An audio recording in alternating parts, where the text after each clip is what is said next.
Welcome to today's professional development seminar of the Regional Studies Association. I'm delighted that we are today having Neil Lee and Laura de Dominicis joining us. But before I get to introduce them, I would like to first introduce the Regional Studies Association and lose a couple of sentences about them. So the Regional Studies Association is a global and really interdisciplinary network for urban and regional research, development and policy more widely. And as you notice, today we are making sure what the link between policy making and the research a lot of us are doing, where the link actually is. The RSA supports its members in numerous ways. So it does, for example, offer individual funding schemes, networking activities, as well as publishing opportunities through its journals or the blog. And it is generally a space to grow for research and careers. As a response to the current global crisis, the RSA has taken a number of initiatives to support those that are working from home, to keep us connected while we are not yet getting back to individual in-person and face-to-face conferences. So one of those responses was this professional development webinar series and the Region Cities Industry webinar series. There's also a small grant scheme that is currently running. So if you're interested in applying, the deadline is 30th of June. So you've got still some couple of months to get prepared. And there is the Regions in Recovery activity. It's a global e-festival that takes place in June. So if you're still interested in attending, please, the registration is for free if you're not presenting. So take a look at this. So more details on this and other initiatives can be found on the RSA website, pass by. And we also have a new app, which is an RSA hub that keeps you or makes it easy for you to network and attend virtual events throughout the whole year. Now, enough about the RSA so that you get to see what actually is happening in the RSA. We are having this webinar today. And there are some housekeeping rules. So first, this webinar is being recorded, as you might have already noticed, and it will be made available to the RSA members on the RSA launch. If you've got any questions, just put them in the Q&A box today, and we will be able to pick them up after the initial presentations. And if you want to tweet about it, please use the hashtag RSA webinar to tweet about the event. And I'm looking forward to later on scrolling through what you've tweeted about it. Now, let's get on to the two most important persons for this webinar today, which are our two speakers. And I'm very delighted to have Laura de Dominicis from DG Regio at the European Commission in Belgium joining us today, and Neil Lee from LSE in the UK. So just a couple of sentences about our speakers today, and I'm starting with Laura. Laura is an economic analyst at the Directorate General for Regional and Urban Policy of the European Commission. And for those of you who are not yet aware what those Directorate Generals are, those are kind of like the ministries of the European Commission. And she is responsible for carrying out quantitative analysis on various projects that are linked to the economic development in the EU and in broader, specifically European regions and cities. Recently, she has been quite actively involved in the debate about the so-called geographies of discontent, which I'm sure many of you have already heard of, and which is a field where close collaboration between research and actually really policy making is playing out just at the very moment. She has, however, also worked on a number of other fields, and so, for example, she was at the Employment and Social Affairs Directorate General, and before that, she was actually at the Joint Research Center in Sevilla, and I'm sure we're going to hear a little bit about this today as well. And she took her PhD actually from the University of Amsterdam, so is fairly knowing a lot about how the whole processes of PhDs and postdoc life is working.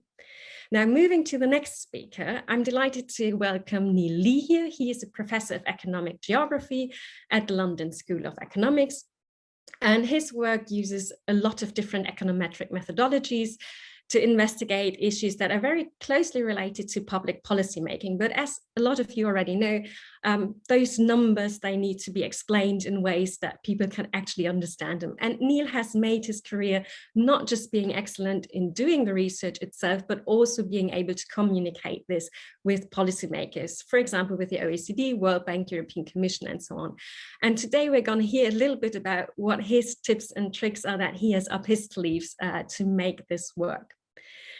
So the question for today is therefore making a difference, and we are having a dialogue between Laura and Neil, and one of the focuses that we are having today is consultations, as they are a part of the policymaking process, and Neil has been involved in a number of them, and at the European level a number of consultations are going on. So one of the questions that obviously researchers have on the one hand is, once I've got a result from my PhD or my postdoc or research project, how can I get this across? But also sometimes politicians, policymakers, administrations ask for specific input on questions that they are interested in. And we're going to hear about those different processes from our speakers. So Laura, before I speak any more, can you just take it away and start your presentation? Thank you.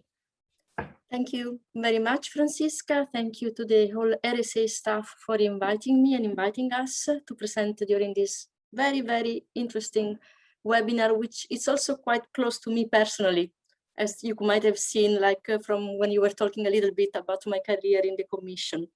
So my name is Laura de Dominicis, and I'm now an economic analyst in a Directorate for the regional and urban policies. So the EU as a ministries, let's say, Directorate, which tries to help out regions in growing, in making the best use of the investments that we have for them, and to help them to grow for better jobs and a better quality of life for its citizens. So I will keep my speech very, very informal today. And I will try to tell you a bit, how do we get in touch with the academic arena, with academic research? How do we use academic research? Next slide, please. And basically, my talk will be mainly by why us, you policymakers, need the expertise of you, of the academic world. How can you reach us out? Which are the avenues, both for more and less experienced researchers? And I'll give you some concrete examples. As Franziska already mentioned before, like I had like a career that went from the academic world and then slowly entered into the policy making. So this is possible. And it's possible because within the EU and within the policymaker world, there is an increasing relevance of evidence-based policy making. When we're taking our decisions, when we are proposing some changes, when we're proposing that some type of regions might receive more or less money or funds, we need to have it backed up by evidence and by research. And we often, as a policymakers, are very generalists. In my team, let's say we're a little bit, we have a bit of a strange, with more specific profiles, but in general, you're academic, you will have to deal with non-specialists, generalists, and for certain decisions, we really need specific technical competences, quickly, timely, and up to date. And that's when we policymakers get in touch with you. How can you reach us out? Oh, I forgot my stopwatch. Okay, no problem. You can reach us out with informal contacts. It can be a webinar like the one we are having today. We often participate to academic conferences, or for instance, we organize events ourselves where we ask academics to come and present their research. Sometimes we a bit shop around some of the projects that we've been working on within Horizon 2020, and we try to make something more regular. So we give you some extra funds. For instance, it has happened in the past with some of you might know that there is in Europe a quality of government index at the subnational level. It has been used by colleagues at LSE to look, for instance, at the capacity of regions to absorb structural funds, of economic growth has been explained by the quality of institutions.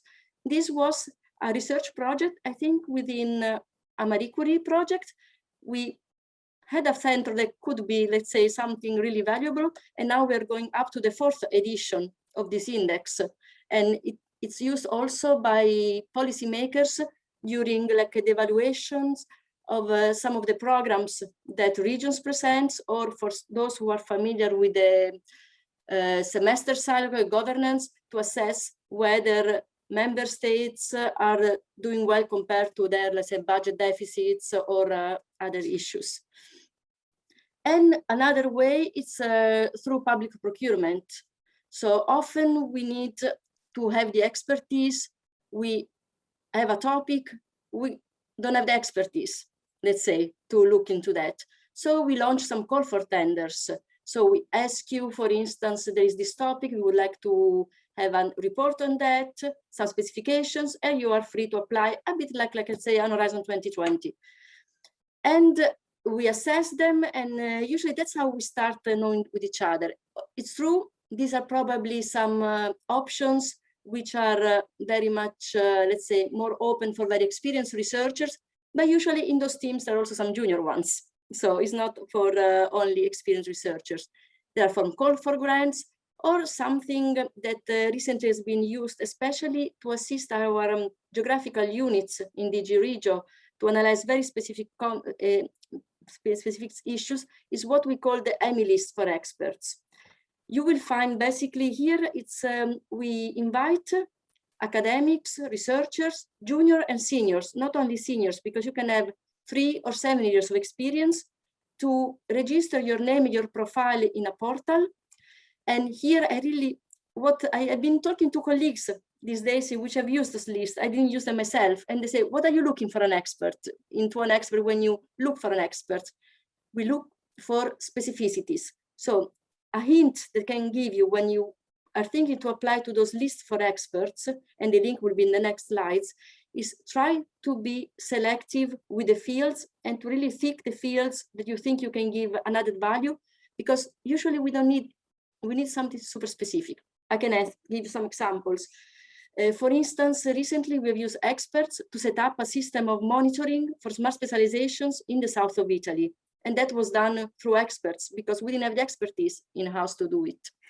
Or for instance, after the COVID pandemic hit Europe, there was a sector that was really hardly hit, tourist sectors, in countries like Greece, in countries like Spain, like Italy. And here experts helped us to really evaluate the impact that COVID had on this sector.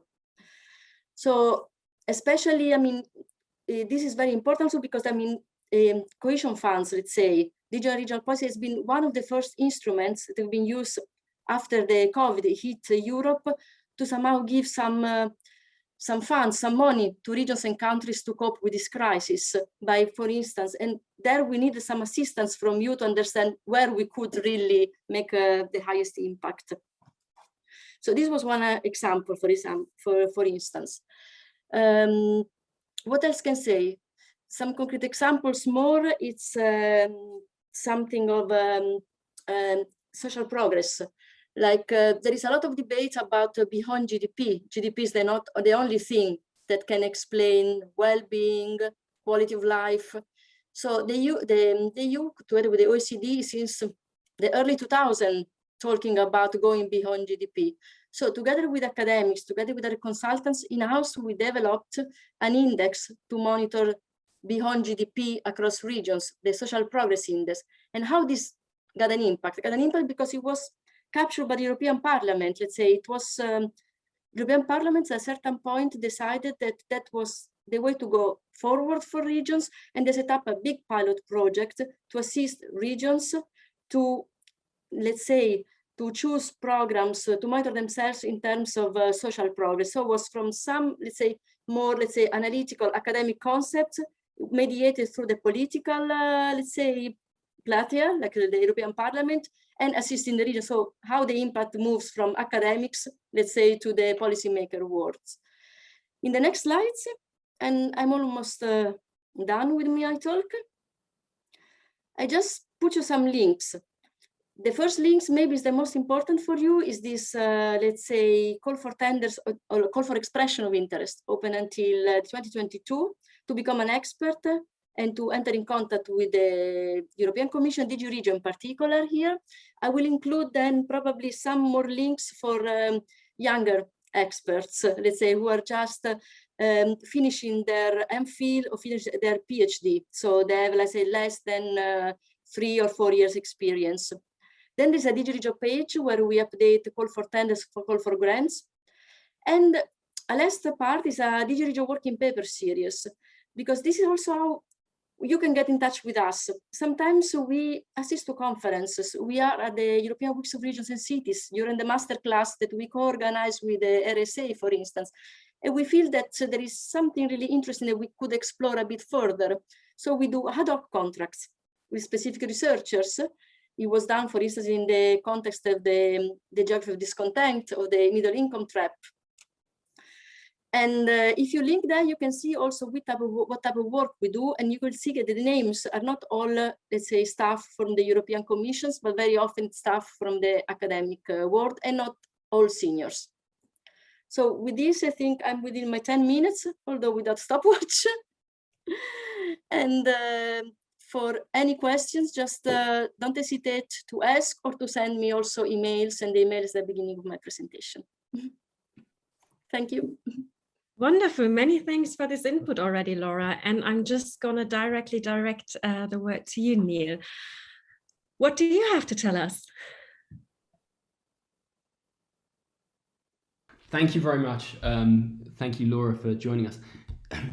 So my name's Neil Lee, as I've been introduced. So in addition to my LSE role, I'm chair of the policy committee of the RSA, which is, I suspect, the reason I'm sort of here. But before that, before I became an academic, I was head of research at a think tank in London. So I sort of have a bit of a sort of policy background. And what I'm going to do today is do sort of two things which kind of reflect on those on that sort of background. I'm going to talk a little bit about the consultations, how we engage with consultations at the RSA, and how you can be a part of that, and also thinking a bit about sort of how best to engage with policymakers. But I have, if it's okay, Franziska, I'm going to ask the first question, and I'm going to ask the first question of Laura for when I'm finished with this presentation, which is, Laura, this is a dialogue between sort of policy and academia. So I'm going to ask you what you disagree with about my presentation, if that's okay, what you thought was completely nonsense, and also if there's one point which you think is particularly important, that would be great if you don't mind when I'm done, just to sort of keep you on your toes there. So let me talk a little bit about, starting off with why we should be influencing policy. And hopefully this is clear to everyone that we work in a really rich policy relevant field. Lots of what we do is really directly, targeted at public policy. This has always been the case, but it's particularly the case at the moment when we're looking at very uneven recovery from the COVID shock. We're looking at, issues around the geography of discontent, rising regional inequality, along with issues such as sort of net zero, which we have to sort of focus on anyway. And then, which are sort of tangentially sort of often very core to our research, actually. Now, at the same time, we have a responsibility, I think, to make sure that academic research reaches policymakers. And, policymakers are busy people. I'm married to someone who works for the UK Treasury. She tells me a lot how busy she is. I find it very hard to influence her, let alone influencing someone in another department. But we have a responsibility to sort of try and do that, because if we're not the people who are influencing policymakers, then we have to question who is. But of course, this is hard, and I think it's really important to think about the best ways of influencing policymakers, and also thinking about making sure that we're sort of deliberative in what we do, rather than sort of just influencing for the sake of influencing, of trying to influence.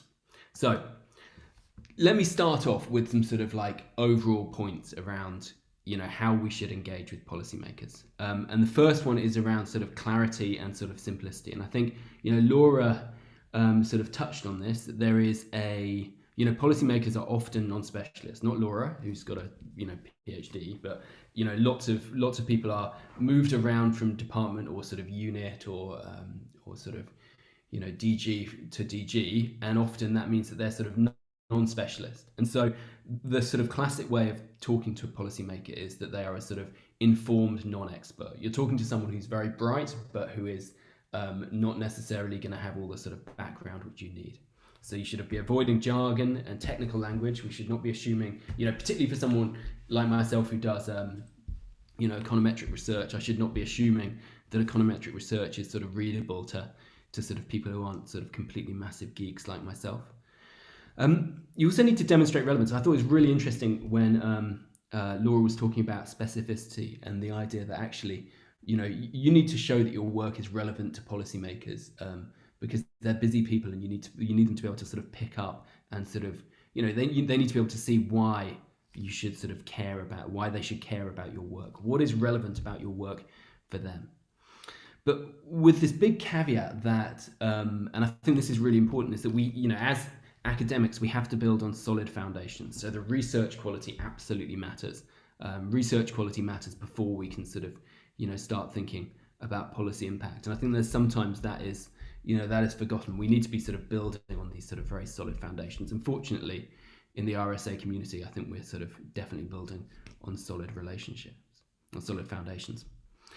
Now, my next point I'll come on to at the end, but this is about sort of relationship building and about the way that we should see engaging with policymakers. I don't think this is, you shouldn't see it as engaging with policymakers is not so much it's not a sort of single outcome. I think it's a process, and the best way to sort of develop sort of the relationship, the best way to do that is to build relationships over the long term, which help you have a sort of two-way, almost co-developing research. We'll talk more about that at the end.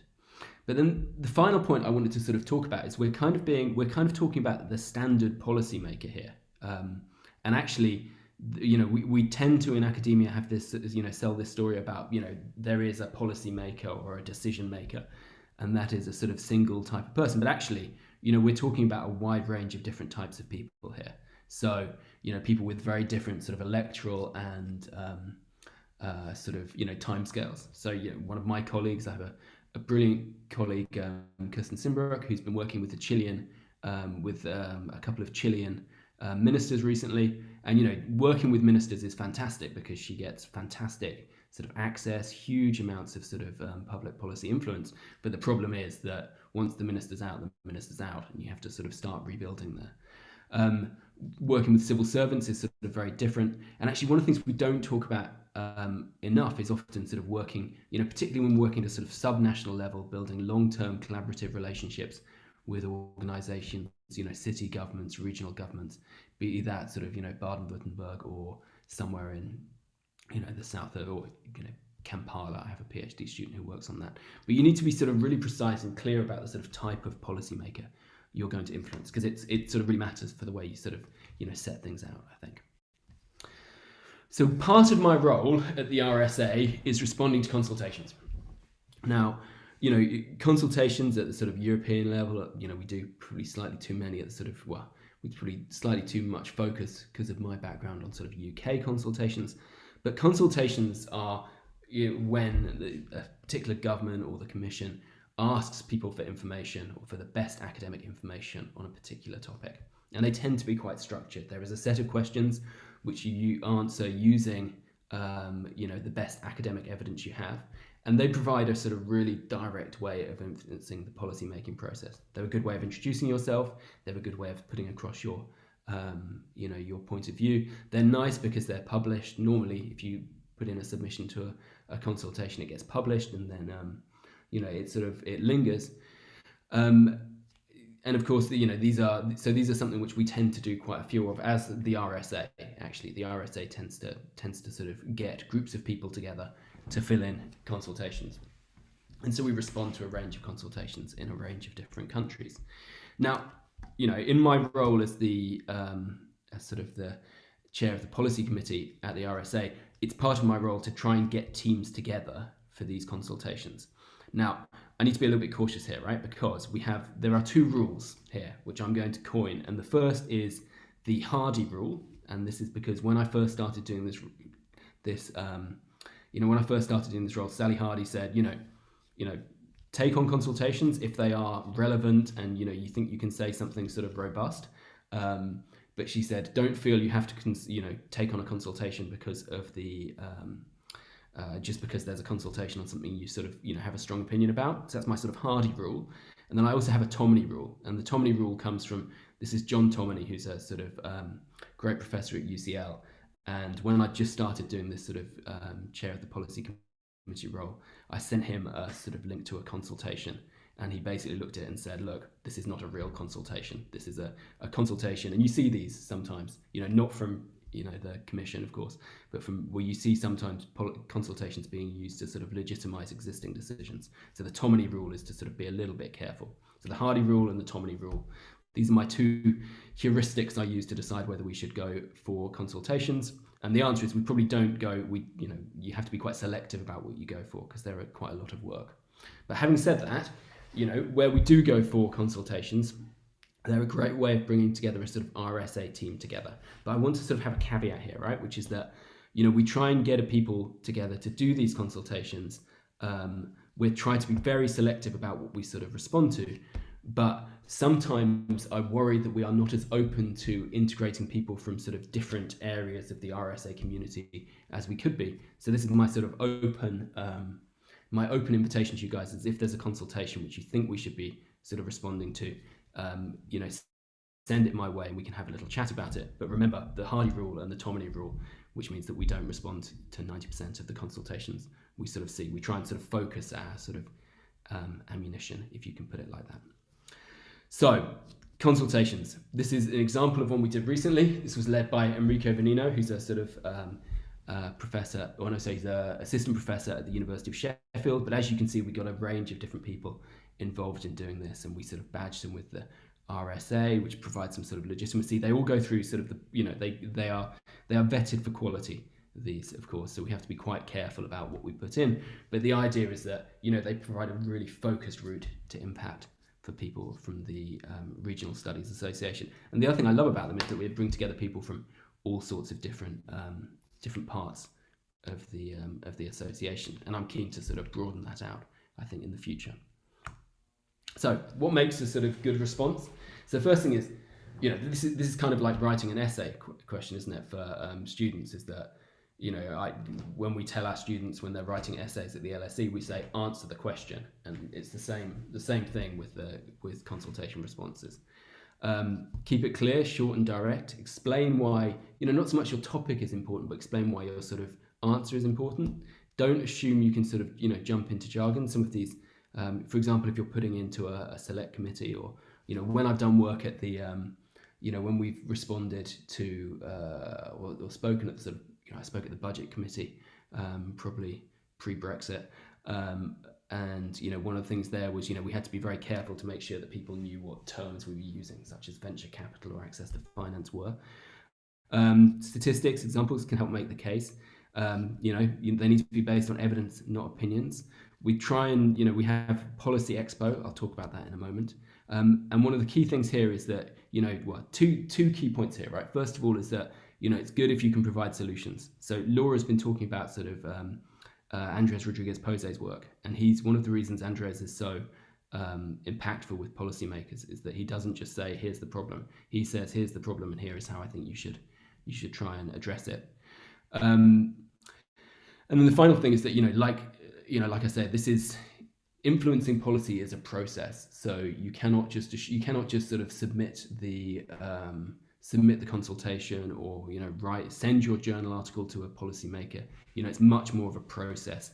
Written evidence is good, verbal evidence is even better, and you should be really sort of aiming for this to be a sort of longer term process to sort of influence policymakers and make sure that they are and try and make sure that they're using your work to inform public policy.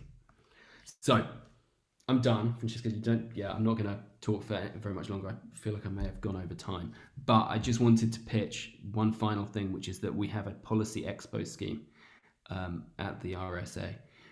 This is a value of up to £15,000. So, depending on exchange rates, that is increasingly, that's a sizable sum. And we are looking for applications still for the deadline, which is next week, on the following themes: pandemics, regional resilience and regional policy responses, social innovation, foundational sectors, and the regional economy, and the future of work, the gig economy, and inclusive growth. So we're looking for sort of RSA policy experts. Have a look on our website.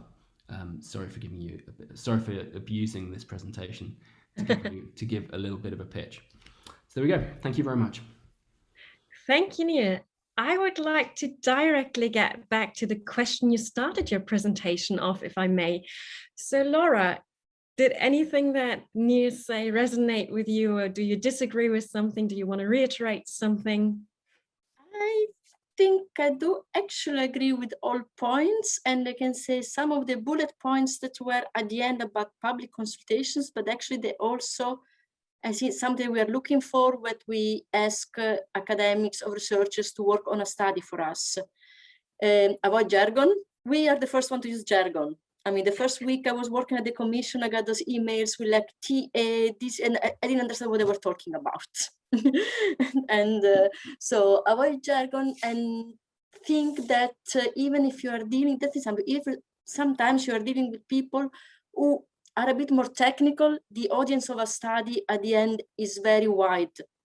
And so especially what we always suggest, like there will be always time to be technical in the study, but try to build an executive summary. Seems to be just an advice, a stupid advice, but like the executive summary is what for us makes it really accessible, a study, because most of our colleagues stop there, don't go further.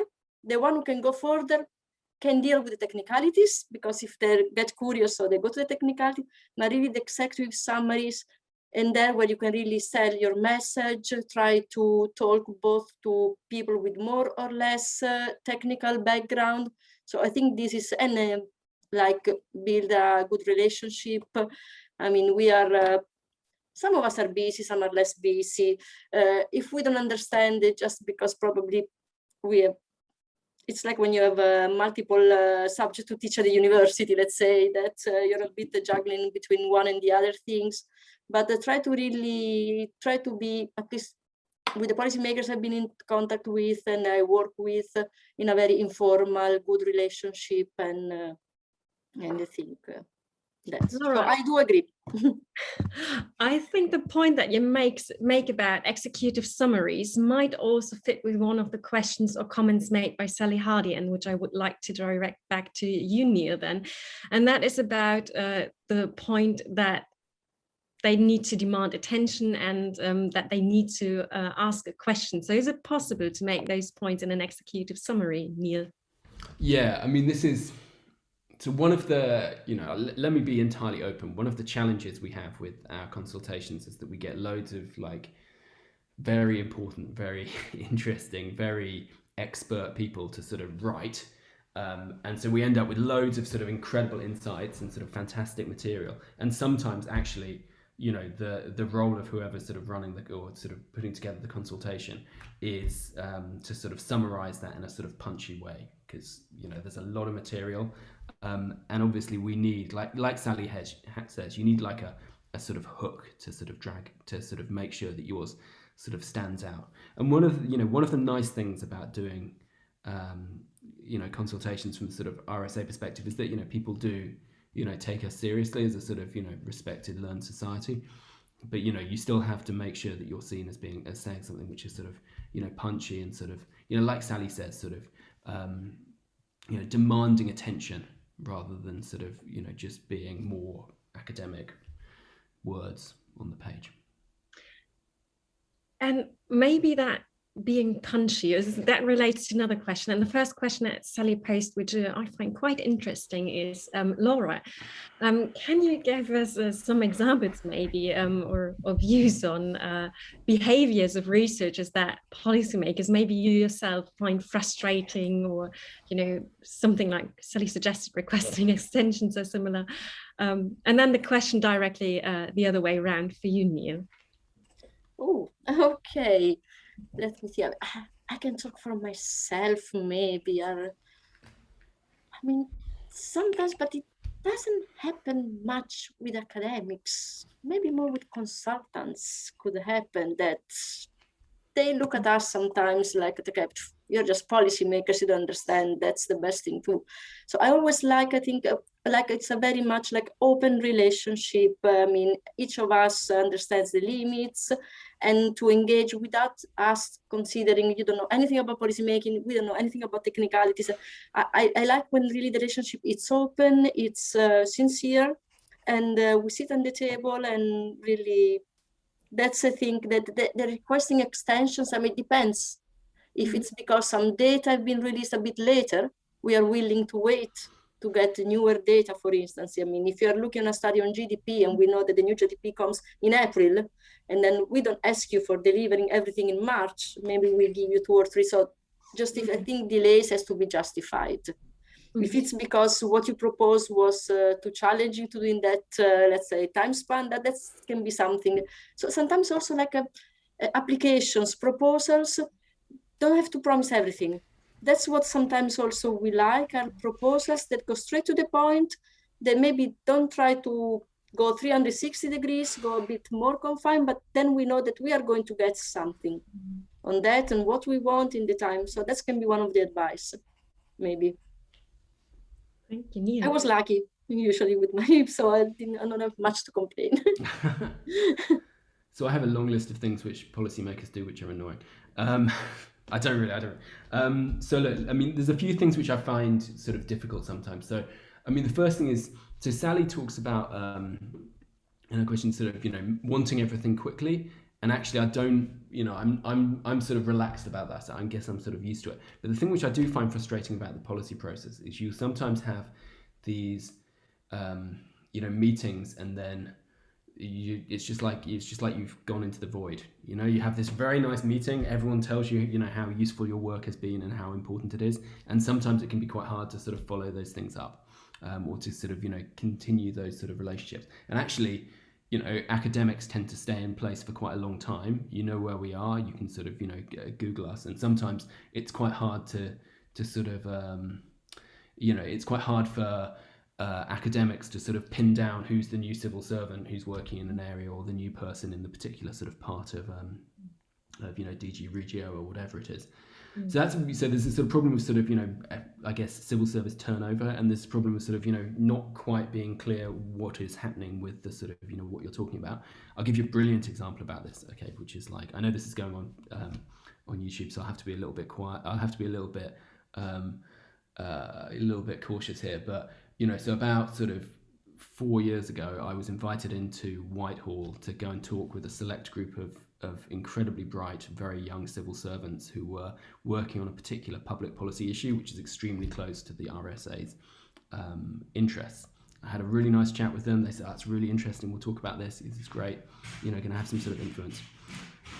A year later, I got invited in again, and there was another group of very bright, very young civil servants who were talking about exactly the same issue, and we had exactly the same discussion with them, and they said, "Oh, we'll follow up."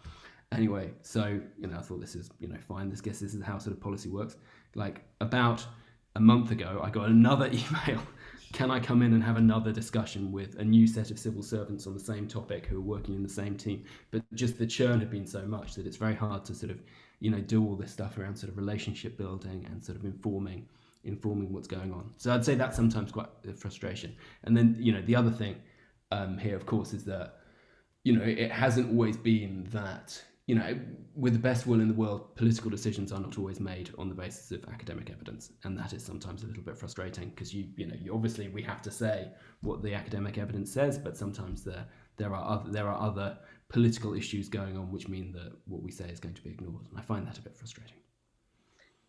Neil, now that you've said what you find frustrating, I'm going to ask you one question of the chat, which is about good practices from academics. So do you have any examples of good practices? And there's another question for you in the chat by Bryony Godwin Hawkins. And she asked whether the consultation that the RSA is doing, whether they are made available of members. And that could also be an example of learning how good consultations are being written.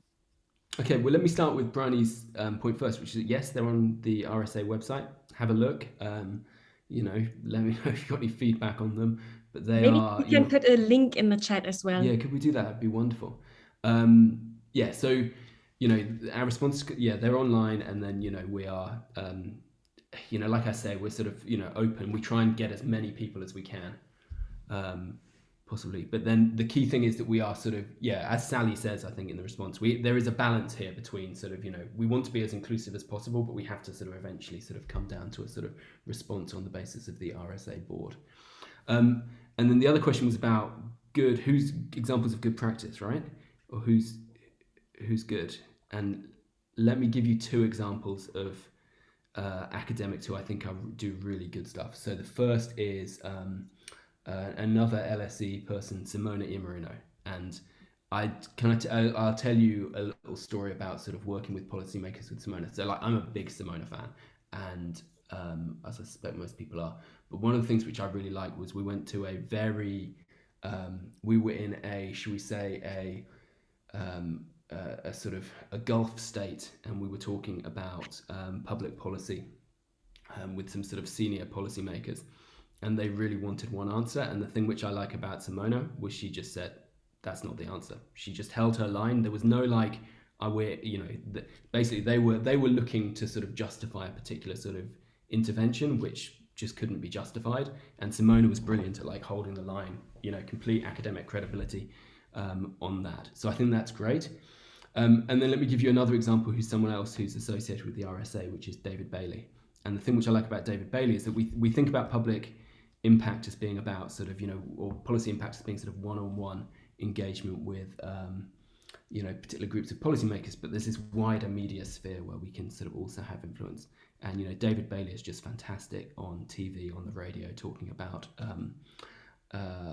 talking about sort of the UK's automotive sector or, the impact of Brexit. And I think he's really, really good on that because, you can influence public policy through the sort of direct route of saying you should do this to the European Commission, or you can influence public policy through the indirect route of being the person who's always on TV talking about it. Thank you. I would like to take up now a question by Oliver Harman that relates to your comment telling policymaker what the evidence says that they should do. So a comment made by Neil. And he said, at our initiative, we've often only focused on trade-offs of different options due to limited knowledge of local context and not wanting to overstep. And now, Laura, the question is, does Laura have any thoughts on how policymakers best receive being told, informed what they should do? Wait, that's a difficult question. And I'm quite analytical to answer to that question. I'm a bit a strange political animal. What can I say? It can happen also in our... Sometimes it's true. There are some decisions that's been decided.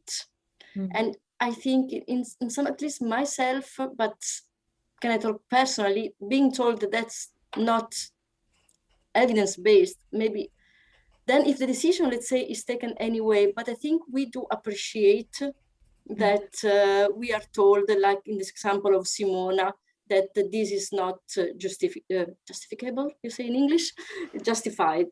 So I can talk for myself from my point of view, and at least the colleagues I work with, like I can make another example when we had with a call for a study, and I think I will mention it later, is this middle income trap.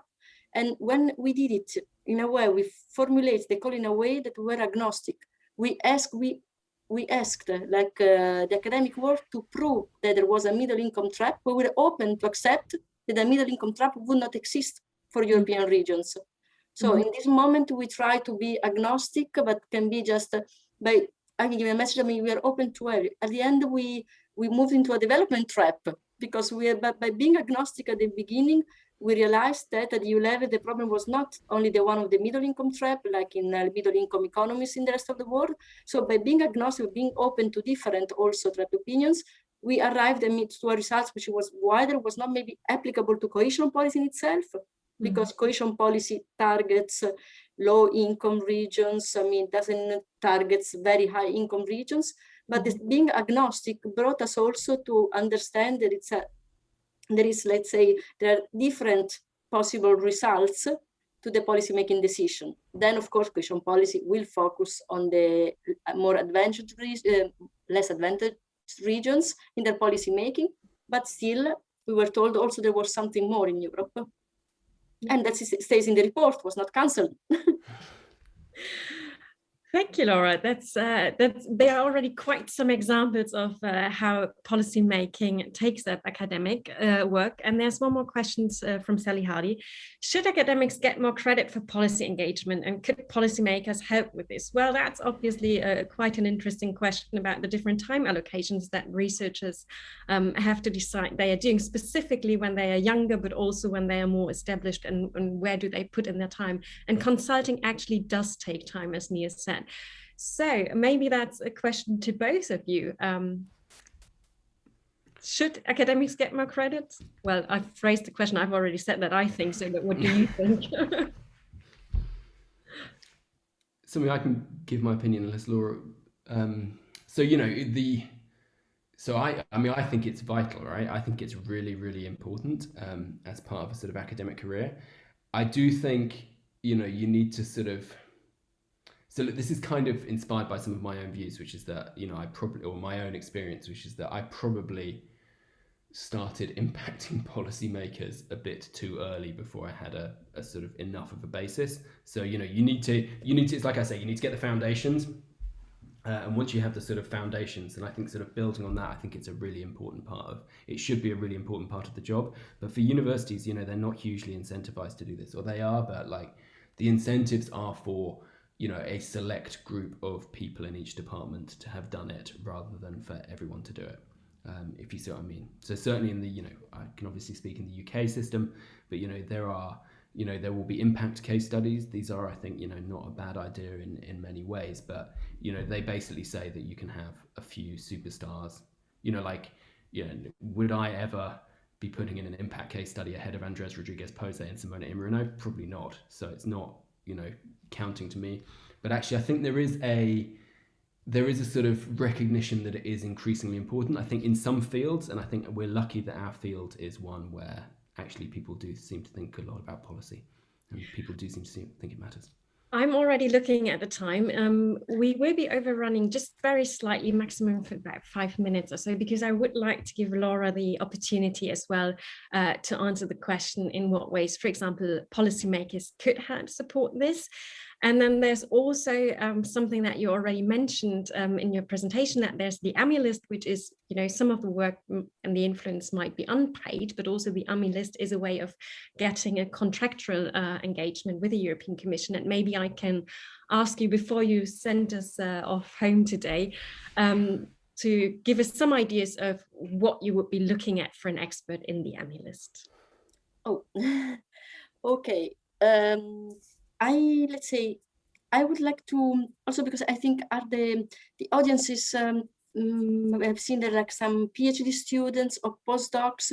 So AMI-list, usually you need to have 3 years experience. So at this moment, I think it's a recovery period. Maybe we need some researchers who are experts of the specificities of each regions and territories. We really need somebody who knows very well the economic structure of specific. I think that's really for what we will use the AMI lists, really. I mean, we have to negotiate the next round of programs to be funded through ERDF, European Research Development Funds. I don't want to use jargon at this moment, it's a cohesion policy. And really, we need the expertise of the researchers of, let's say, the specificities of the regions of the country. So this is really more than the topic itself, how they can react. How can they react also to the twin transitions? So we need to move very quickly towards being a digital and a green Europe. There will be some regions will be asked to quickly get rid of a lot of jobs in the carbon intense industries. So this is probably, for what I've seen in some of the contracts which have been allocated now, we need expertise to help out in the transition. But also, I want to also give some advice for younger, let's say, researchers, academics, or students that want to get in touch with us in the European Commission. So there are other channels that were not yet in my presentation, but I will update it. I mean, the Commission runs every year. It has a programs of traineeship. Like you can spend you can spend 5 months in one of the directorates. You select them, you select a list, and it is paid. At the moment now with pandemic is a bit, but it's a good way to, for 5 months, be with us. If your profile is quantitative, you are likely to be called in one of the analytical units of the European Commission. So that's what I encourage. Maybe I will put the links. It's a very competitive process, but it's always good to try. And the second one, really specifically for researchers or postdocs, and that's how I started my career in the Commission. We have the in-house research center, the Joint Research Center. In, let's say, on regional issues, I can think of 2 sites, 3. Brussels, Sevilla, or close to Milan, Ispra. And they have an open call, which is always open, I think. I have to check, I will send you the link, but there you can register to a sort of a portal, include your profile. Then you can have up to 6 years of a contract in a mixed environment where it's an easy step from the university to the policy making, and you can start seeing like what your work can make an influence. And I think it's a good first step when you're not yet one of those star professors, you know, 7, 8+ years of expertise. And I think this is a good way to know how the EU policy making works. So I will add those links to my presentation. And I think this is, but it's really for the AMI list. Now it's the moment in which we are negotiating the programs. So I think the expertise can help our colleagues in the geographical units. This is what we're looking for. Wonderful, thank you very much. So there's lots to think about and also a lot of ideas how to actively seek the engagement with policymakers such as yourself, Laura.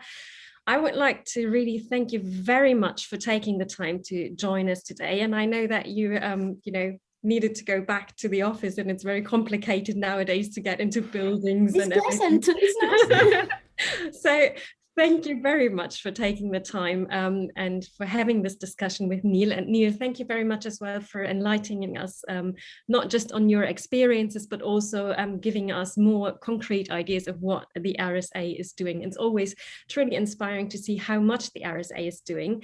And therefore, it's not just this webinar series today that we're doing. So if you are interested to hear even more, there is actually almost every week now, and this is actually a weekly series. So just look on the RSA website or follow any of the channels. So the RSA tweets regularly, but also has the information on LinkedIn. So stay in touch, and we would very much hope to see you at another webinar. And so with that, one more thanks to you, and a virtual applause for having this nice discussion and for all the engaging questions. Thanks to the audience for joining us today. And I would like to close the session today. Thank you very much, everyone. Bye-bye. Thanks. Thank you. And thanks for inviting us.